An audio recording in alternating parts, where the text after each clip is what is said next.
plaquetas, pero los leucocitos y los eritrocitos sí.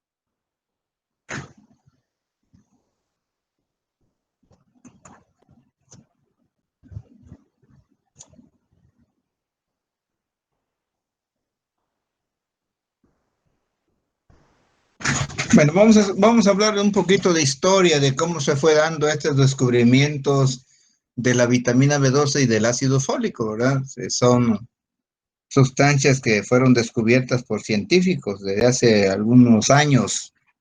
El primero que empezó a hablar sobre la anemia megaloblástica fue en 1822, fue el doctor J.S. Combe.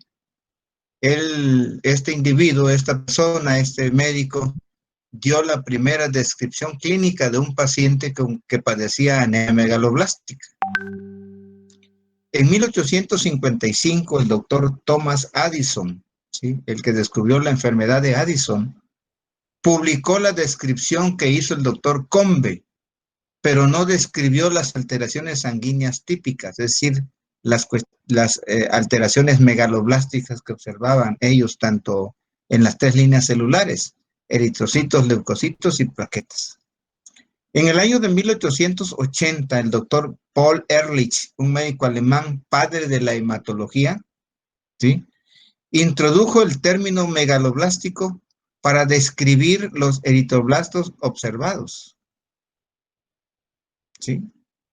En 1926, el doctor Minot y el doctor Murphy comunicaron la curación de la anemia con dieta rica en hígado.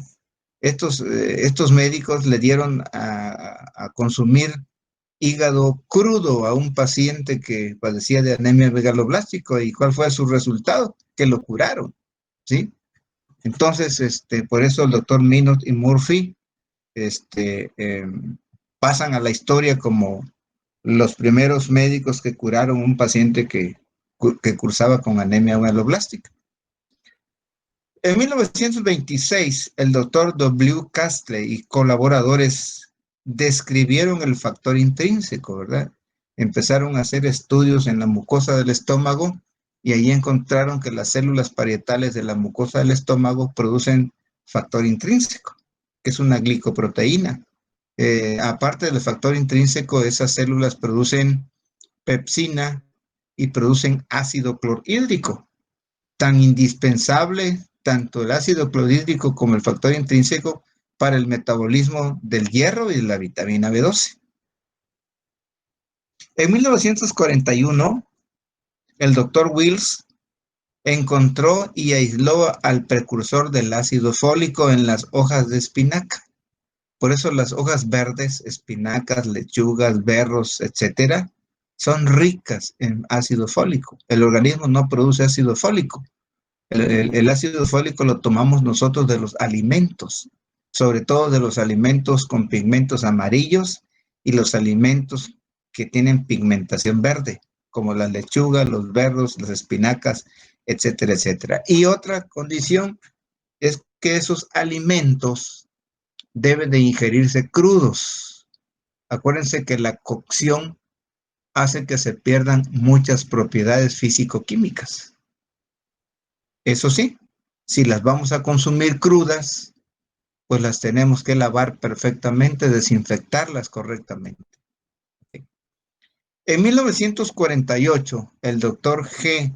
Fokker y el doctor Smith aislaron por primera vez la vitamina B12. Entonces, para ponernos en contexto, quise hacer esta pequeña reseña histórica para que conozcan ustedes también cómo se fue dando esto de los metabolismos de la vitamina B12 y del ácido fólico.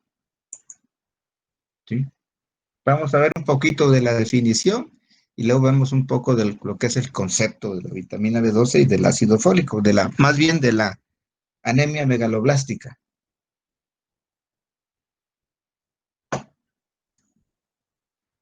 Entonces, la anemia megaloblástica es una manifestación de un defecto en la síntesis del ADN que compromete a todas las células del organismo con capacidad proliferativa, ¿sí?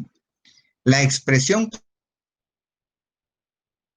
clínica de esto se hace evidente en forma precoz en los territorios celulares de proliferación o renovación rápida, como por ejemplo la médula ósea, los epitelios mucosos y las gónadas. ¿Sí? Ahí se requiere hierro, se requiere vitamina B12 y se requiere ácido fólico. Las células de esos tejidos sí son muy demandantes de estos nutrientes.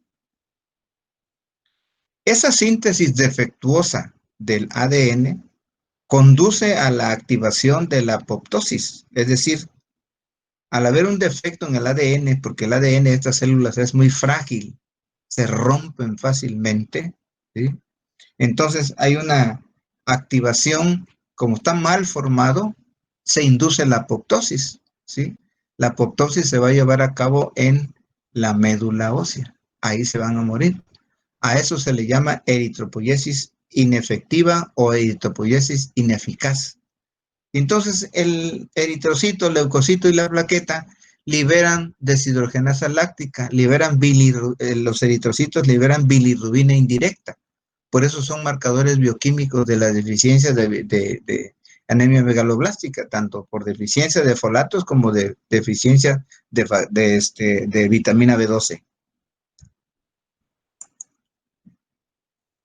Entonces, la anemia megaloblástica es un tipo de anemia en donde existe una disminución de la síntesis del ADN con detención de la maduración que compromete las tres líneas celulares de la médula ósea, los glóbulos rojos, los glóbulos blancos y las plaquetas.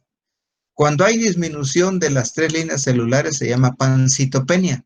Por esa razón, una de las causas importantes de pancitopenia es siempre pensar que puede haber una deficiencia de folatos, una deficiencia de vitamina B12.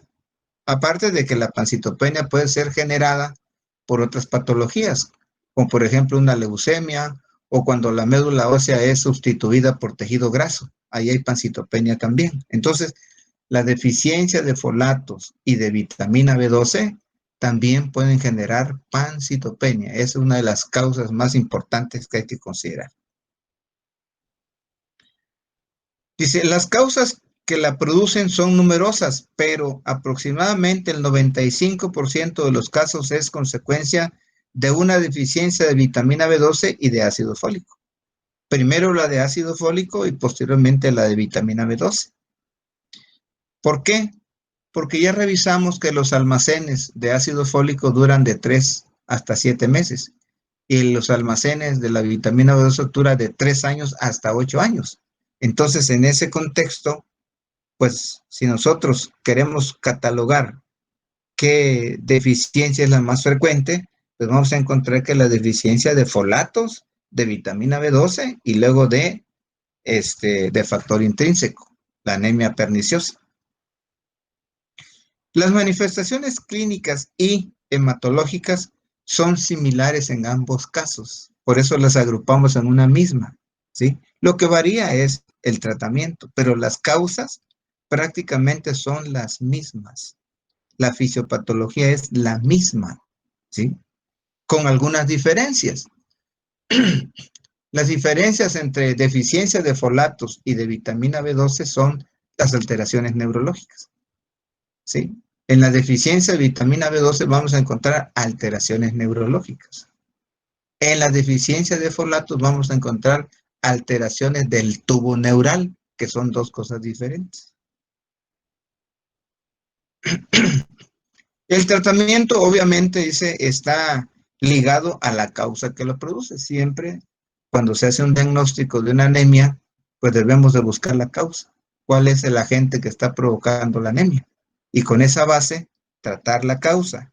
y posteriormente prescribir el micronutriente que está deficiente en estos casos, que sería o bien ácido fólico o vitamina B12. El concepto que sacamos del libro del doctor Guillermo Ruiz Argüelles es el siguiente. No se olviden de estudiar el libro del doctor Ruiz Argüelles, porque de ahí estamos sacando todo lo de los exámenes. Es el libro de texto, es el libro oficial de nuestro módulo, de nuestra materia, pues.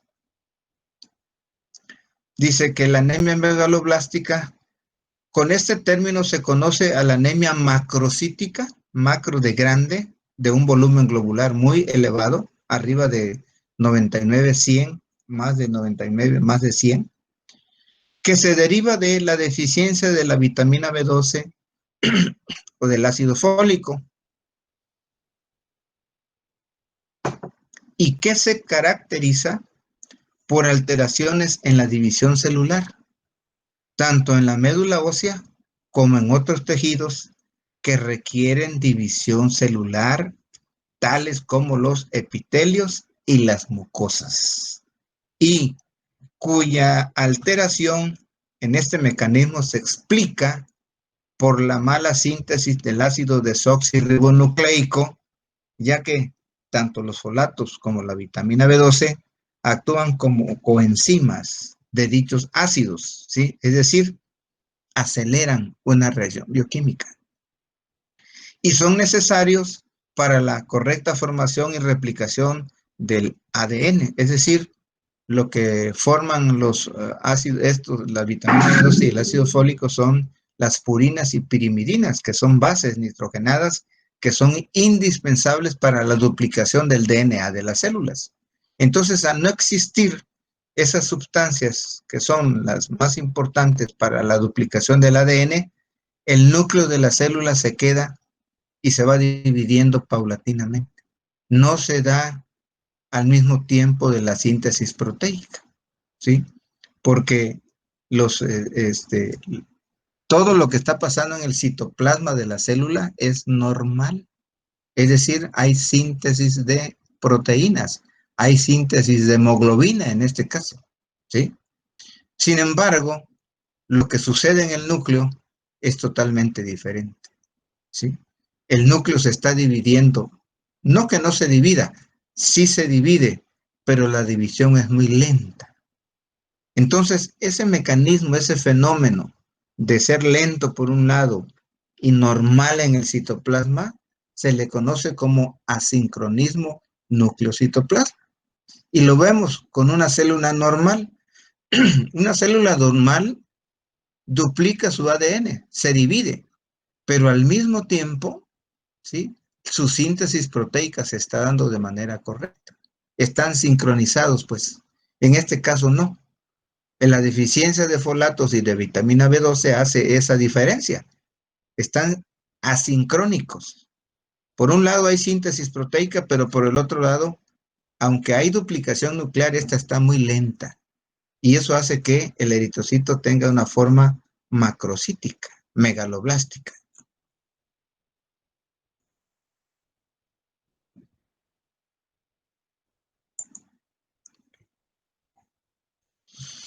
Entonces, dentro de las causas, se piensa que el 95% por carencia de ácido fólico o vitamina B12 este, son esenciales para la síntesis del DNA. Estamos recopilando.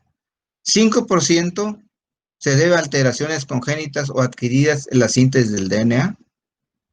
La característica morfológica que van a presentar estas células es que van a ser macrocíticas o megaloblásticas de los elementos medulares, eritrocitos, leucocitos y plaquetas. Pero esos elementos medulares van a estar defectuosos.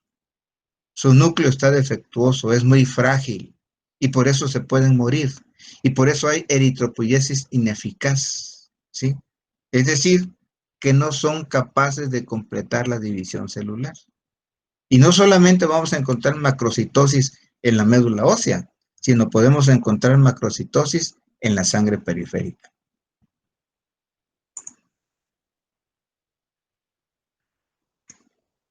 Entonces, hablamos de anemia macrocítica Cuando en una anemia el volumen corpuscular medio, reflejado como tamaño, está elevado. Está por arriba de 100, ¿sí?, de volumen globular. La causa más común de anemia macrocítica es la anemia megaloblástica, en la que existe una síntesis anormal del ADN por los precursores eritroides y mieloides, ¿sí? Aunque aquí quiero hacer la aclaración que hay un error. No hay precursores eritroides y mieloides. Todos los precursores son mieloides. ¿Por qué? Porque se están generando en la médula ósea, ¿sí?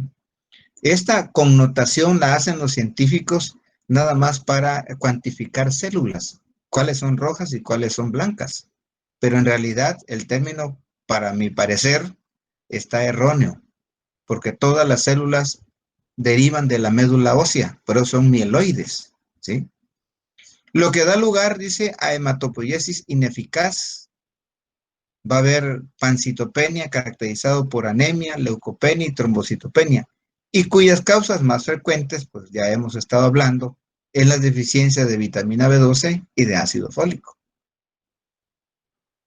La causa más frecuente de anemia megaloblástica en nuestro medio es consecuencia de déficit de ácido fólico y de vitamina B12, debido a su vez a la disminución de factor intrínseco, por atrofia de la mucosa gástrica o por destrucción autoinmune de las células parietales. Es la anemia llamada perniciosa, ¿verdad? Anemia perniciosa quiere decir anemia que se da por deficiencia de factor intrínseco. Vitamina B12 hay, no hay quien lo transporte, ¿sí? No hay quien la proteja, no hay a quien se adhiera para que el intestino se transporte a sus sitios de absorción, ¿sí? Bueno. Entonces, factor intrínseco y vitamina B12 están en simbiosis. Uno se necesita y del otro también.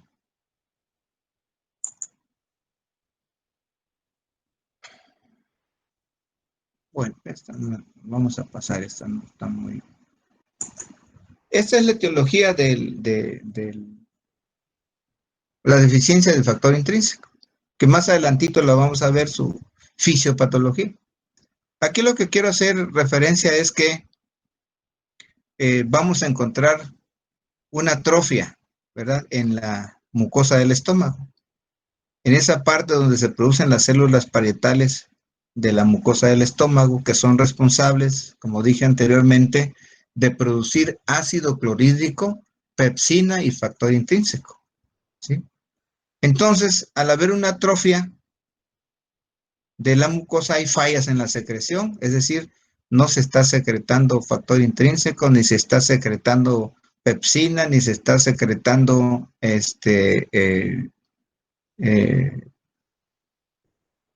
factor intrínseco o ácido clorhídrico.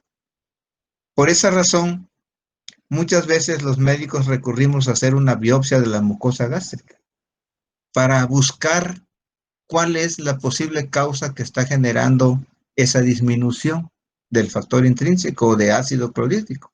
Entonces se hace una biopsia, ¿sí?, de las células parietales, y también se puede hacer una prueba contra ciertos anticuerpos contra las células parietales o contra el factor intrínseco o contra el factor intrínseco vitamina B12, ¿sí?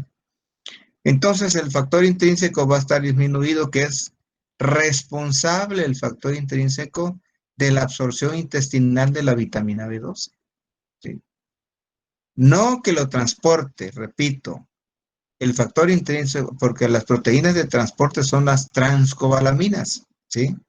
Pero el factor intrínseco de alguna manera apoya, ayuda, ¿sí? Transporta hasta cierto punto vitamina B12, pero más que transporte es la protege de la degradación de los jugos digestivos, ¿sí? Y entonces, si hay disminución en el factor intrínseco, pues esa vitamina no es cedida a los eritrocitos para su modulación, para la eritropoyesis.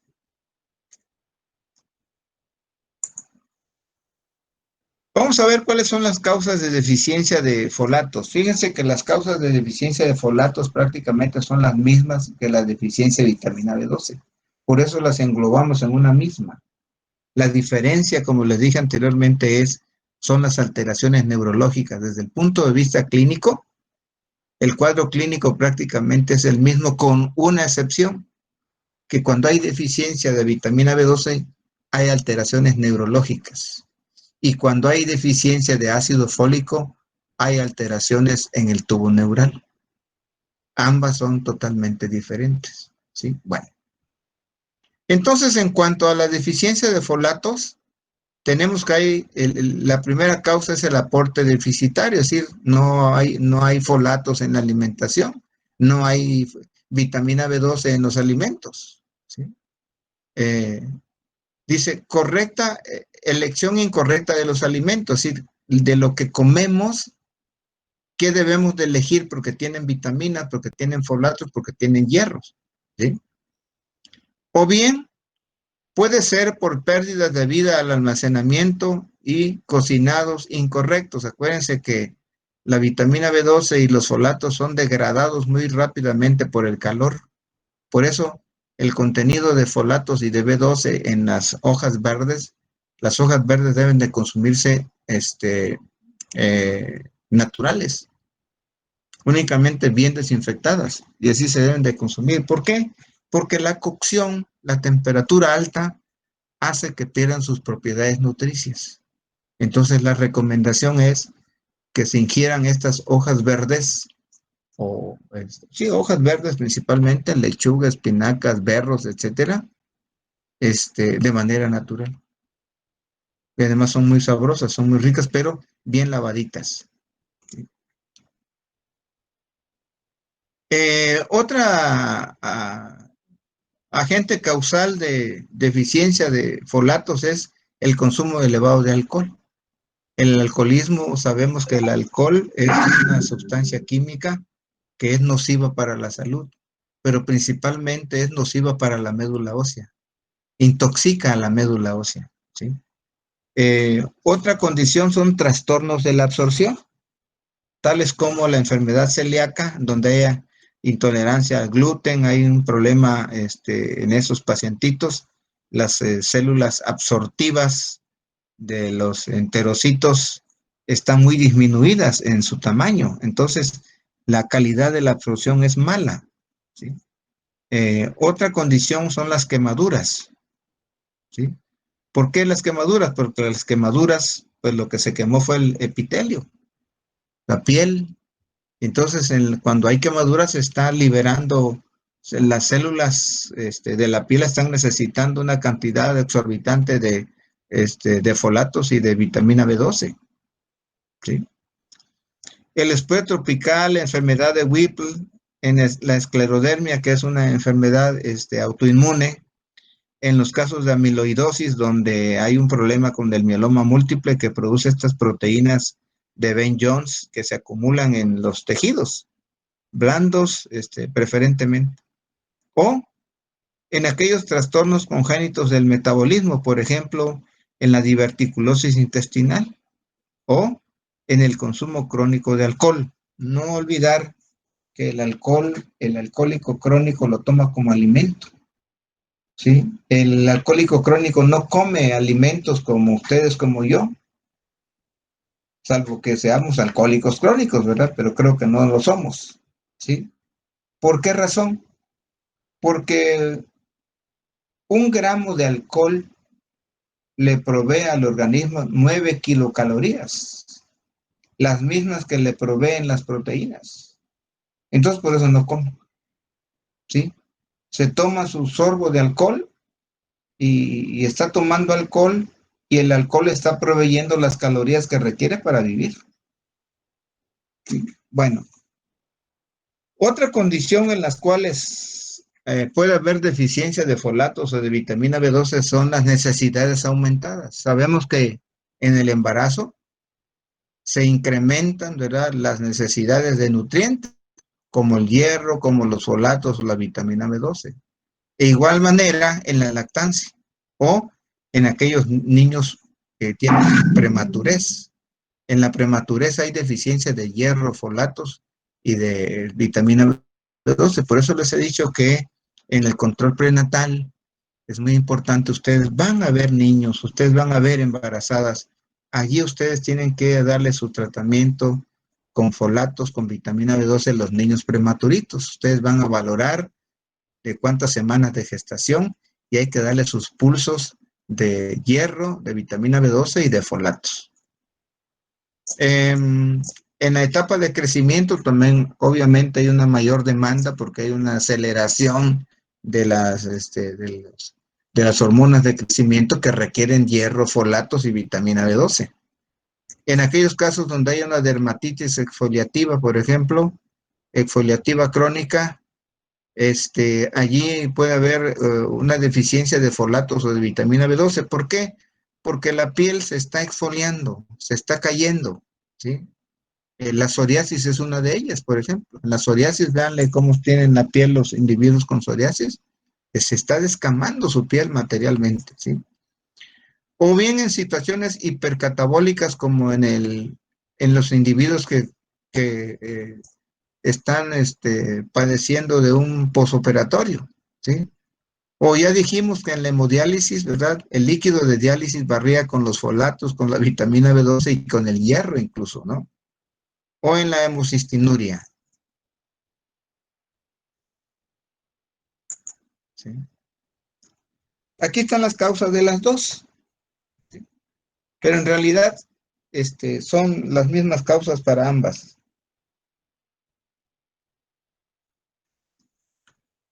Entonces, tanto de vitamina B12 como de ácido fólico, las de vitamina B12 es déficit alimentario, hipertiroidismo, neoplasias, alteraciones en la absorción que ya vimos, déficit del factor intrínseco, ¿sí?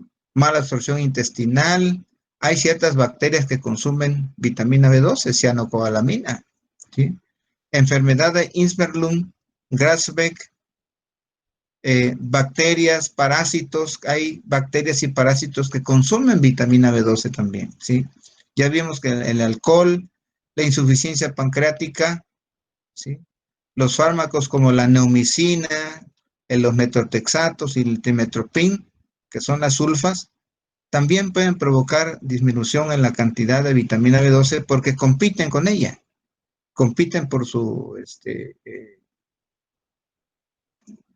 apropiarse pues de ellas, ¿sí? Para generar ciertas reacciones bioquímicas.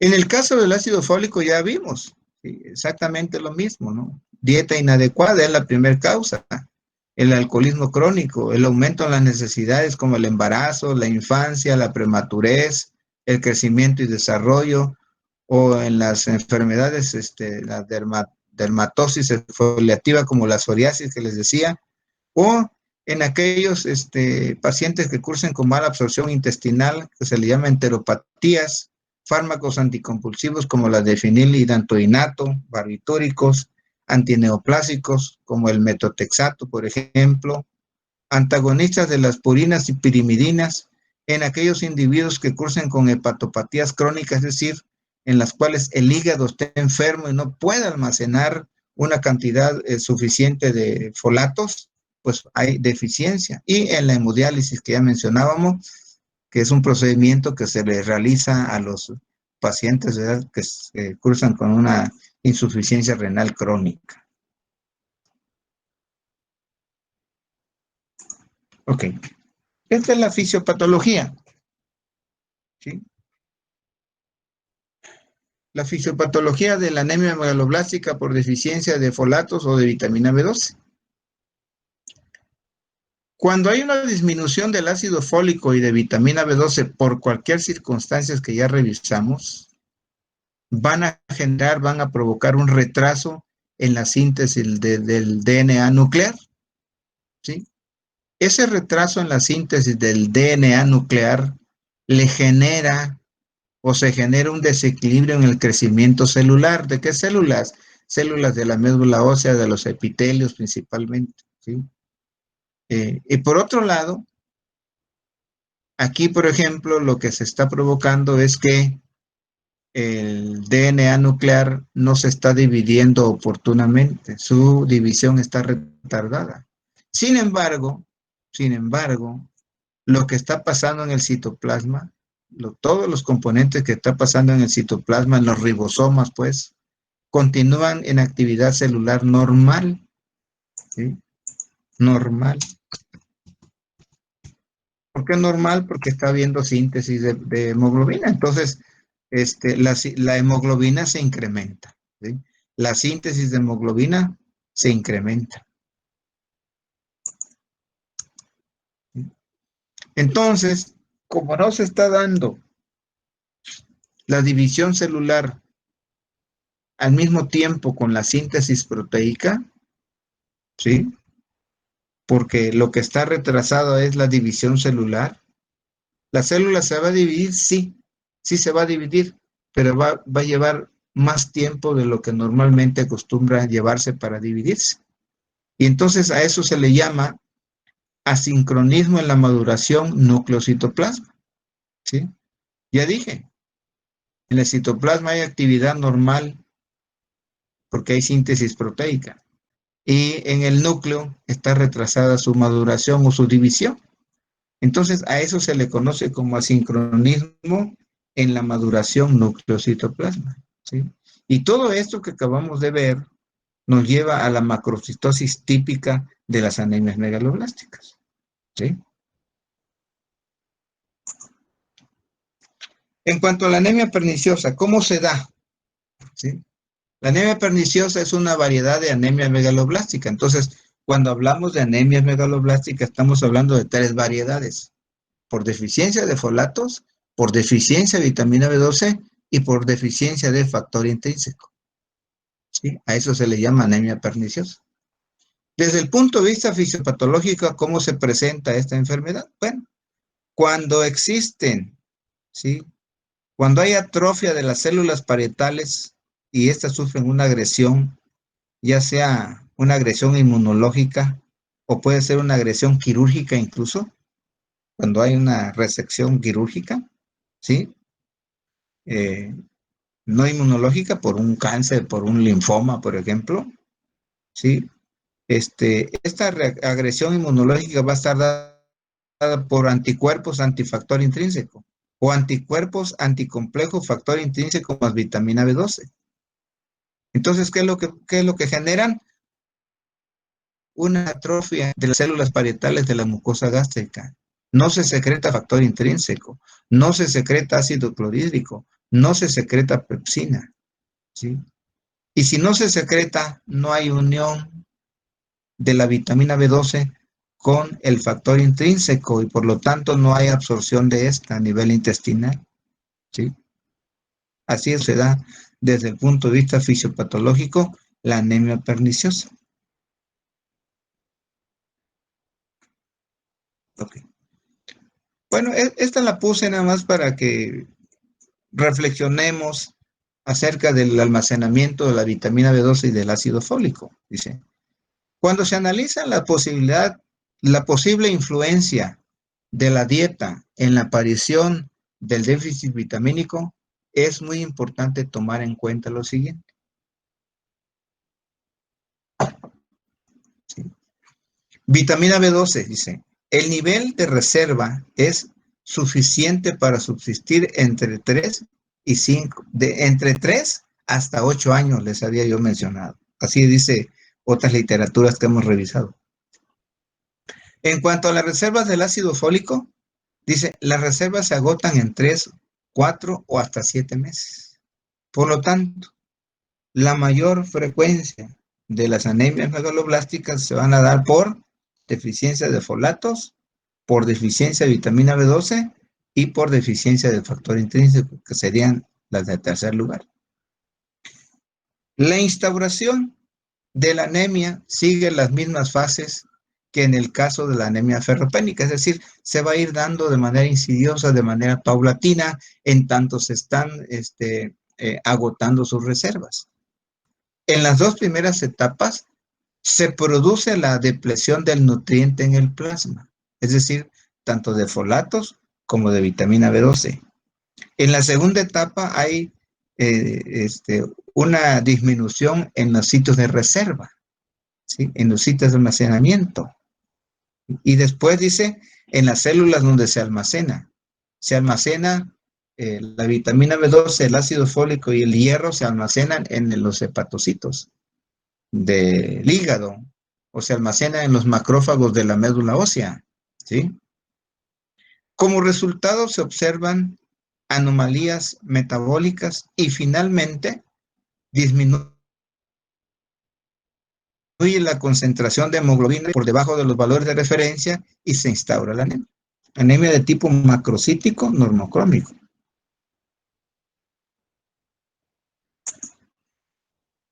Bueno, esto ya lo revisamos, ¿sí?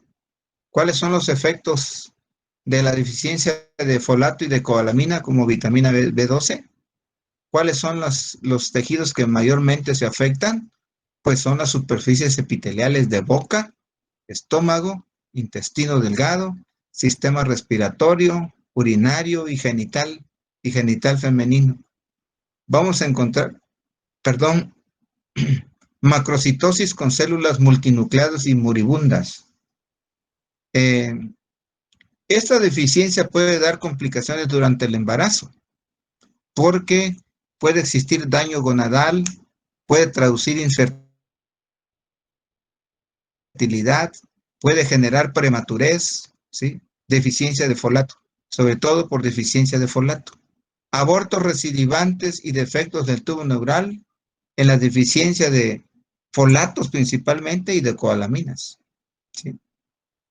Por tal razón, cuando existen defectos en el tubo neural, se debe prescribir ácido fólico a razón de 0.4 miligramos por día desde la fecundación hasta las 12 semanas de gestación. Ahí yo sí difiero un poco, ¿sí? Porque la administración hoy día de las guías de la administración de folatos y de vitamina B12 dicen que cuando una persona se va a embarazar, se le tiene que decir en el control prenatal, sí, que si se va a embarazar, que empiece a ingerir folatos 3 meses antes del embarazo, hasta 3 o 4 meses después de que se haya embarazado. ¿Por qué? Porque los folatos están involucrados precisamente, ¿verdad? Para que no haya defectos del tubo neural. Si hay defectos en el tubo neural, quiere decir que hubo deficiencia de folatos. Por supuesto, no es la causa número uno. La causa, hay otras causas como la endogamia, por ejemplo, en que se casan familiares entre ellos y eso se ha visto que ha generado alteraciones en el tubo neural, las mismas que las deficiencias de folatos y que son, por ejemplo, el labio y paladar hendido, y que son, por ejemplo, el mielomengocele, la espina bífida, etcétera, etcétera, ¿sí?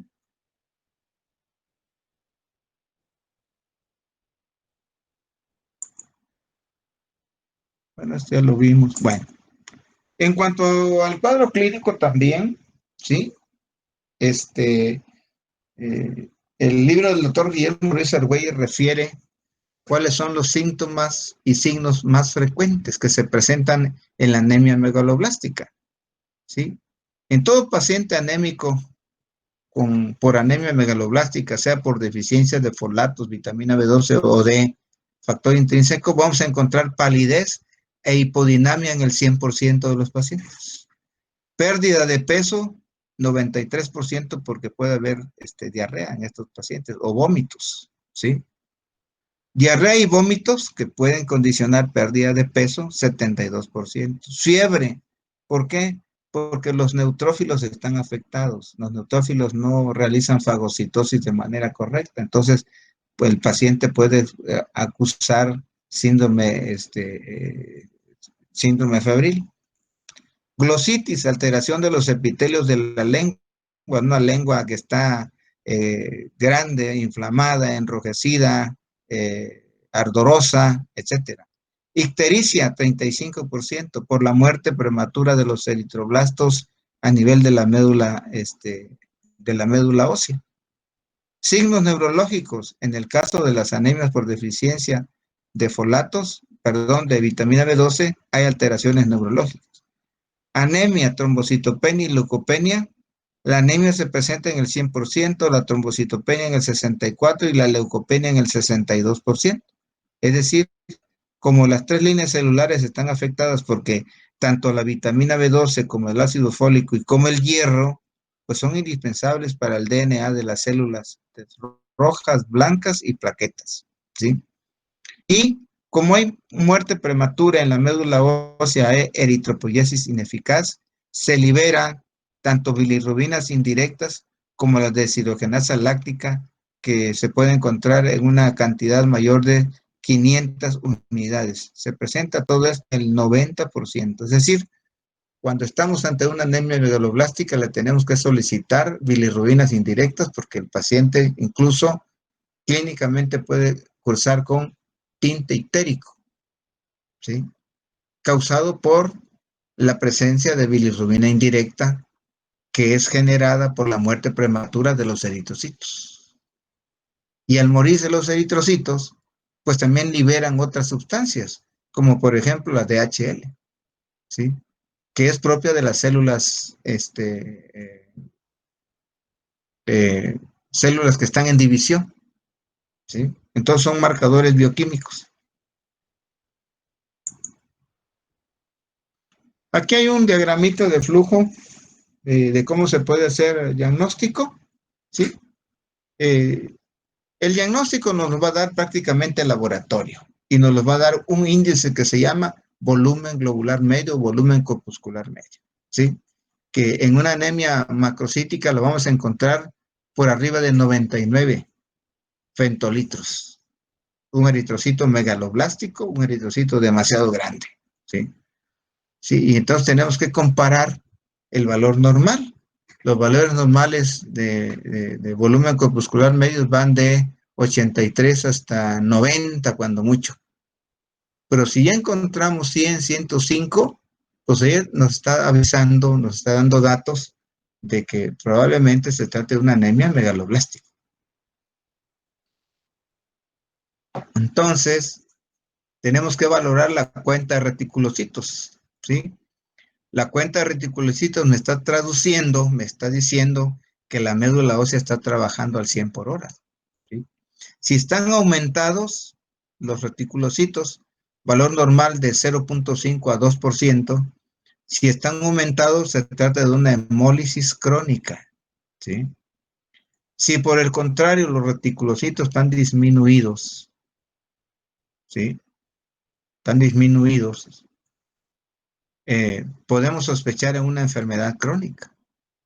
Una enfermedad crónica que va a presentar o va a generar una anemia no megaloblástica, tales como que puede ser provocada por el alcoholismo crónico, las hepatopatías, los síndromes mielodisplásicos, las endocrinopatías y la ingesta de ciertos fármacos como las isoniazidas, como el trimestoprim, el metotrexato, etcétera, etcétera.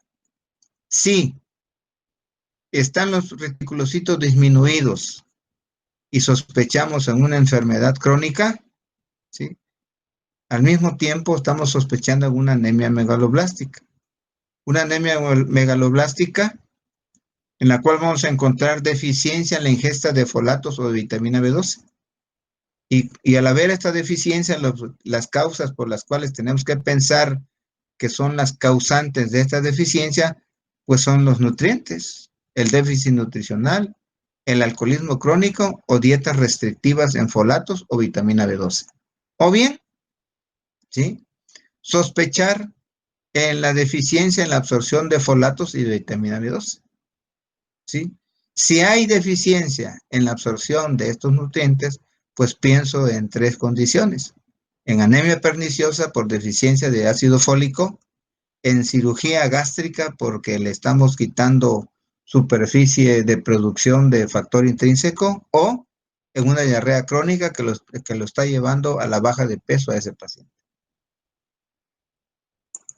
Así se ven los frotis de sangre periférica de las anemias megaloblásticas, ¿sí? Vamos a encontrar macrocitosis, megaloblastosis de las tres líneas celulares, leucocitos, eritrocitos y plaquetas, ¿sí? Mira, este es un neutrófilo, este es un eritrocito. Por aquí vamos a ver unas plaquetitas. Estas chiquitas que ven acá son plaquetitas, estas que están acá plaquetitas, ¿sí? Entonces, este neutrófilo es polisegmentado. Estos son macrobalocitos, eritrocitos macrocíticos, ¿sí? Vean el tamaño normal, este es normal, y vean el tamaño de los eritrocitos cuando hay deficiencia de folatos o vitamina B12. A eso se le conoce con el nombre de macrocitosis, ¿sí? Retomando los neutrófilos, el neutrófilo normalmente tiene 3 lóbulos, ¿sí? Pero este neutrófilo está polisegmentado, tiene 1, 2, 3, 4, 5, 6, 7 lóbulos. Y eso hace que el neutrófilo falle en su función, que la función principal del neutrófilo es la fagocitosis. Entonces el paciente es presa fácil de las infecciones y por esa razón puede haber fiebre en el paciente, ¿sí? Igual acá, miren, este es un eritrocito normal, este que estoy señalando, y vean el resto de los eritrocitos. La mayor parte de los eritrocitos que vemos en este campo del microscopio son macrocíticos, ¿sí? Igual acá, ¿sí? Macrocíticos. Sin embargo, el color de los eritrocitos en las 3 presentaciones, que no son muy buenas, les voy a decir, hay mucho mejores. Ahorita estoy tratando de obtener de un disco que tengo, que está encriptado, a ver cómo le hago para quitarle la llave. Y les voy a enseñar cosas realmente de primer mundo, ¿sí? No, estas diapositivas sí son buenas, pero no tan buenas como las que hay en ese disco, la verdad. Ya hice la comparación. Voy a tener que comprar un disco, un aparato, un lector para discos compactos, porque ahora resulta que las computadoras no traen, ¿sí? Pero bueno, entonces, en hematología es morfológico, en hematología es objetivo, ¿verdad? Hay que ver esto y compararlo con lo que dicen los estudios de laboratorio para ver si hay macrocitosis de las 3 líneas celulares, ¿sí? Y aquí están, miren, aquí lo estamos viendo, ¿ok? Entonces, estos eritrocitos son muy proclives a morirse porque tienen fragilidad nuclear, se mueren, ¿sí? La médula ósea está hiperplásica, es correcto, es decir, hiperplasia quiere decir que hay muchas células, sí, pero esas células se van a morir prematuramente. Y entonces van a liberar bilirrubina indirecta y van a liberar deshidrogenasa láctica, por eso que son marcadores bioquímicos, ¿sí? Entonces todo eso lo tenemos que conjuntar para hacer un buen diagnóstico en los pacientes.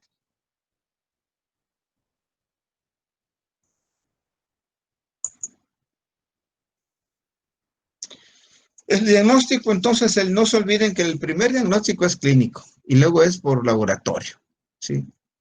Entonces, el diagnóstico precoz dice que la clínica neurológica suele ser irreversible en casos tardíos de detección. Se debe de valorar de forma conjunta con el nivel de ácido fólico, ¿sí? Niveles séricos de vitamina B12 se hacen por radioinmunoanálisis o por ELISA y vamos a encontrar que están disminuidos. Por ejemplo, se sospecha cuando hay de 300 a 200 picogramos por mililitro, ¿sí? Y se dice que están bajos cuando hay menos de 200 picogramos por mililitro. Ineludiblemente, si están por abajo de 100 picogramos por mililitro, pues estamos sospechando ya de una anemia megaloblástica por deficiencia de vitamina B12. En el caso del ácido fólico, podemos encontrar los niveles séricos de ácido fólico normales o aumentados, ¿sí? O bien, niveles séricos de holotranscolamina 3 disminuidos. Niveles en suero de ácido metilmalónico altos, que son muy específicos para la determinación de vitamina B12 de anemia megaloblástica por déficit de vitamina B12 y niveles en suero de homocisteína altos. Eso nos están traduciendo que hay un defecto en la síntesis de la vitamina B12. Entonces, el laboratorio es muy importante para hacer diagnóstico, ¿sí? Al paciente se le tiene que realizar un hemograma, ¿sí? Una citometría hemática, que incluya fórmula roja, fórmula blanca, plaquetas, reticulocitos, deshidrogenasa láctica, bilirrubina indirecta, ¿sí? Le tenemos que determinar química sanguínea, glucosa, urea, creatinina. Le tenemos que realizar un examen general de orina al paciente. Le tenemos que realizar una radiografía, una tele de tórax, ¿sí? De entrada. Así es como se va abordando el problema, ¿sí? Entonces, en la citometría hemática vamos a tomar en cuenta los índices eritrocitarios, ¿sí? El hematócrito no tanto, más bien los reticulocitos, diría yo, ¿sí? El parámetro que nos va a decir si hay anemia o no es la hemoglobina. Y el índice que nos va a decir si es pequeño, si es normal o es grande, es el volumen corpuscular medio. El frotis es muy importante, frotis de sangre periférica. Vamos a encontrar alteraciones en la forma y en el tamaño de los eritrocitos. A eso se le llama anisopoiquilocitosis. Y vamos a encontrar que hay macrocitos ovalados, ¿sí? Y vamos a encontrar trombocitopenia, es decir, escasas plaquetas. Las pocas que hay son malas para adherirse y malas para agregarse. Por eso el paciente puede experimentar sangrado, ¿sí? Los, este, los neutrófilos están hipersegmentados, como ya les mencioné y les presenté. En el, en el frotis de médula ósea vamos a encontrar que hay muchas células. La médula ósea está hiperplásica, pero esas células se están muriendo de manera prematura, es decir, hay anemia hemolítica en ellos. Y entonces se libera una cantidad exagerada de bilirrubina indirecta. El paciente incluso clínicamente puede expresar ictericia, ¿sí? Secundaria a bilirrubinas indirectas.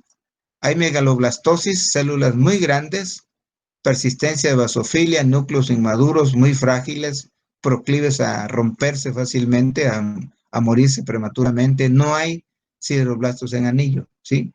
Y las pruebas bioquímicas que vamos a pedir, sobre todo las dos primeras, deshidrogenasa láctica, nos indica eritropoyesis ineficaz. La bilirrubina indirecta nos indica eritropoyesis ineficaz. El potasio no tanto, fíjense, sino estas dos son indicadores, son marcadores bioquímicos de deficiencia de folatos o de vitamina B12.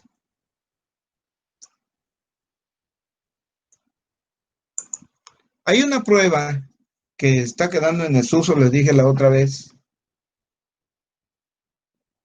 que es la prueba de Schilling, ¿sí? La prueba de Schilling se caracteriza porque en ella se administra oralmente cianocobalamina marcada con cobalto 60, es un elemento radioactivo, ¿sí? Por venosa se administra este fármaco, dice, la cual se administra después de saturar al organismo con 100 microgramos de vitamina B12 no marcada por vía intramuscular. Es decir, primero le administramos la vitamina B12 por vía intramuscular y luego la administramos por vía oral, la cianocobalamina marcada, que es un elemento radioactivo. ¿Qué es lo que pasa?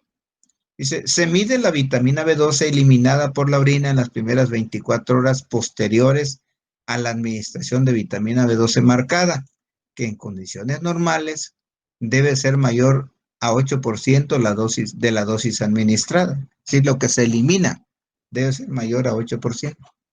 ¿Sí? La prueba normal menor de 7% de eliminación debe de repetirse 5 semanas después, administrando factor intrínseco porcino 60 miligramos vía oral. Si la excreción es normal, se admite que el paciente sufre deficiencia de factor intrínseco, muy probablemente anemia perniciosa. Si la absorción y eliminación no se normaliza después de añadir factor intrínseco, es posible que el paciente tenga un defecto de absorción o cualquier otro trastorno de la flora bacteriana del intestino que origine mala absorción de la vitamina B12. Para esto sirve la prueba de Schilling, para valorar qué tanto se está excretando factor intrínseco y qué tanto se está excretando vitamina B12. ¿Qué le vamos a dar al paciente? Pues obviamente, si hay déficit de cobalaminas o hidroxicobalaminas, le vamos a dar su cobalamina. Normalmente, ya que las necesidades son realmente ínfimas, ¿sí? Se pueden administrar de 2 a 5 microgramos al día por vía intramuscular y se piensa que con eso es suficiente para volver a la normalidad a los peritroblastos, ¿sí? Pero comúnmente la cifra que se utiliza son 100 microgramos al día por vía intramuscular, ¿sí? O también se piensa que con 100 microgramos se saturan las transcobalaminas y el exceso se excreta por riñones. ¿Qué quiere decir esto? Que el organismo lo que va a hacer es tomar lo que necesita y el resto de la vitamina B12 la va a eliminar por el riñón. Acuérdense que las necesidades son de 1 microgramo diario. Entonces le estamos administrando 100. Si se requiere 1 de 2 o 3, si requiere 1, se eliminan 99. Si requiere 2, se eliminan 98. Si requiere 3, se eliminan 97. Y así sucesivamente, ¿sí? Pero también hay un esquema típico, ¿sí? Hay un esquema típico que consiste en administrar 100 microgramos de cobalaminas por vía intramuscular diarios por 2 a 3 semanas. O 1000 microgramos por vía intramuscular cada semana después de un mes. O también 1000 microgramos cada 4 semanas de por vida, en caso de no resolverse la causa. Como en el paciente con deficiencia de vitamina B12 tiene alteraciones neurológicas, pues es menester administrarle vitamina B12, o sea, cobalaminas o hidroxicobalaminas, ¿sí? Y la dosis que se maneja en estas situaciones es de 1000 microgramos por vía intramuscular 2 veces a la semana durante 6 meses, ¿sí? Cuando existe un déficit congénito de las transcobalaminas, de las proteínas pues, de transporte, ¿sí? Se le deben de administrar 1000 microgramos por vía intramuscular cada 2 horas de por vida. Cuando hay deficiencia de transcobalamina, quien asume el cargo de transporte es la albúmina, ¿sí? Okay. En cuanto al déficit de ácido fólico, anemia megaloblástica por deficiencia de folatos, te requiere 1 miligramo al día. También los folatos se requieren en cantidades realmente ínfimas. 1 miligramo al día por vía oral, dice, hace desaparecer la maduración megaloblástica. O se pueden dar 5 a 15 miligramos al día, dosis estándar. El organismo va a tomar uno si requiere 1 o 2, o si requiere 3. El resto lo va a eliminar por vía renal. ¿Sí? Las tabletitas son de 5 miligramos. Su nombre comercial de uno de tantos se llama Folitap. ¿Sí? Le podemos dar también 5 miligramos por vía oral por 4 semanas, ciclos mensuales. De cada mes le aplicamos 5 a 10 días, cada mes. O le podemos administrar ácido folínico, N5-formiltetahidrofolato, cuando no se dispone de ácido fólico.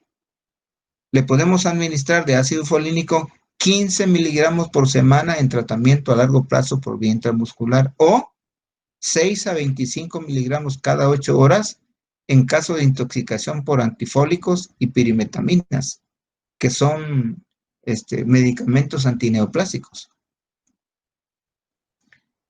¿En qué momento se da la respuesta de ambos tratamientos? ¿Sí?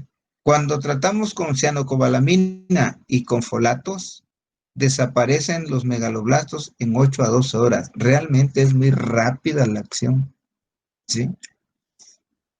Se induce maduración peritroblástica en 48 a 72 horas. Es decir, en 48 a 72 horas los peritroblastos ya están normales. La bilirrubina indirecta y el fierro sérico disminuyen. ¿Por qué? Porque ya no se están muriendo las células, ¿sí? La deshidrogenasa láctica disminuye, los reticulocitos aumentan hasta un 20%. ¿Sí? La deshidrogenasa láctica es propia de las células inmaduras. Y entonces, como se están muriendo muchas células, hay reticulocitosis como un mecanismo compensador. Ok, esta es la última. La transfusión sanguínea, ¿sí? Para ambos casos, o para los tres casos, deficiencia de folatos de B12 o de factor intrínseco, dice, rara vez se transfunde a menos que la cifra de hemoglobina sea muy baja, por ejemplo, 5 gramos de hemoglobina o 6 o 7, por ejemplo. Realmente está muy bajo, ¿verdad? Pero si tiene 8, perdón, si tiene 10 u 11 gramos, ¿para qué vamos a transfundir al paciente? Otra condición en las cuales se puede transfundir es si existen en el paciente datos de insuficiencia cardíaca.